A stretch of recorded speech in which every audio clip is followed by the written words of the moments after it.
بسم اللہ الرحمن الرحیم۔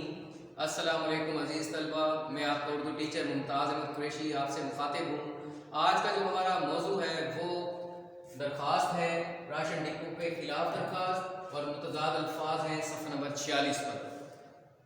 تو سب سے پہلے بیٹے میں آپ کو بتاتا ہوں طریقہ کار درخواست کا۔ اس میں سب سے پہلے ہمیں یہ چاہیے کہ کسی افسر یا ہیڈ ماسٹر کو درخواست لکھنے کے لیے چھٹی یا کچھ بھی گوشے گزار کرنے کے لیے جو کچھ لکھا جاتا ہے اسے درخواست یا عرضی کہتے ہیں۔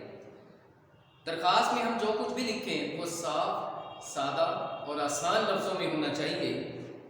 سب سے پہلے درخواست لکھنے کا طریقہ کار یہ ہے کہ سب سے پہلے افسر کا عہدہ لکھیں، پھر نئی لائن سے مؤدبانہ گزارش ہے یا گزارش ہے کے الفاظ سے اپنی درخواست کو شروع کرنا چاہیے، اور بخدمت جناب کے عین نیچے عنوان لکھنا چاہیے کہ ہم کس لیے درخواست لکھ رہے ہیں۔ درخواست کا جب ختم ہو جائے نفس مضمون تو عین نوازش ہوگی کہ الفاظ لکھنے چاہیے، اور پھر الغرض لکھ کر اس کے نیچے پتہ وغیرہ لکھ کر درخواست کو ختم کر دینا چاہیے، اور الغرض کے عین سید میں یہاں پر اسی دن کی فریش ڈیٹ لکھنی چاہیے۔ سب سے پہلے میں آپ کو بتاتا ہوں کہ درخواستیں دو قسم کی ہوتی ہیں، ایک انفرادی اور دوسری اجتماعی۔ انفرادی درخواستیں صرف ایک شخص اپنے مسئلے مسائل کے لیے کسی افسر کو لکھتا ہے، اور اجتماعی درخواست بہت سارے لوگ مل کر اپنے کسی مسئلے مسائل کے بارے میں اس افسر کو لکھتے ہیں۔ اجتماعی درخواست سے مراد ہے جسے بہت سارے لوگ مل کر لکھیں اور اس کا اپنا مسئلہ بیان کریں۔ سب سے پہلے ہم درخواست آج کی دیکھتے ہیں کہ راشن ڈپو کے خلاف درخواست۔ اس کا طریقہ کار میں آپ کو بتاتا ہوں۔ سب سے پہلے ہم لکھیں گے بخدمت جناب فوڈ کنٹرولر علی بے جین۔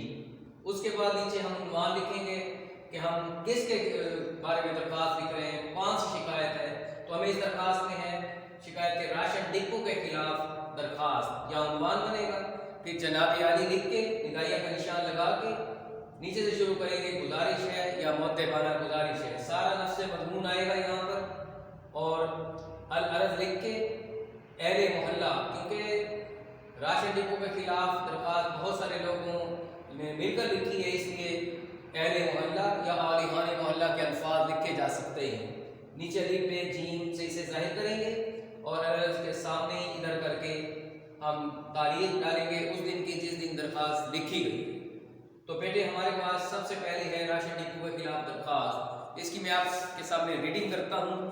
یہ درخواست قواعد میں 69 پیج پر 69 صفحے پر موجود ہے۔ بخدمت جناب فوڈ کنٹرولر صاحب علی بے جین، نیچے جیسا کہ میں نے آپ کے سامنے عنوان لکھا ہے تو عنوان بھی لکھیں گے راشن ڈپو کے خلاف درخواست۔ اس کے بعد جناب علی گزارش ہے کہ ہمارے محلے کا راشن ڈپو جس کا نمبر 512 ہے، آپ کوئی بھی نمبر لکھ سکتے ہیں، ہمارے لیے پریشانی کا باعث بنا ہوا ہے، کیونکہ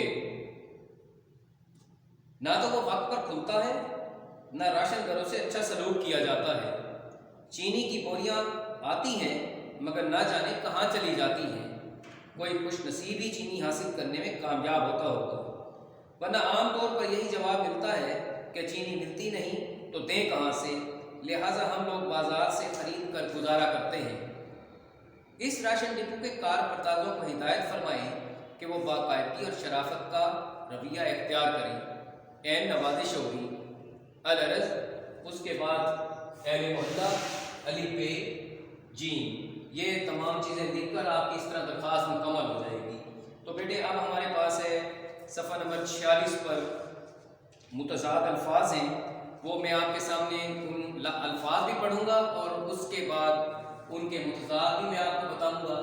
تو صفحہ نمبر 46 پر ہے، میں ریڈنگ کر رہا ہوں۔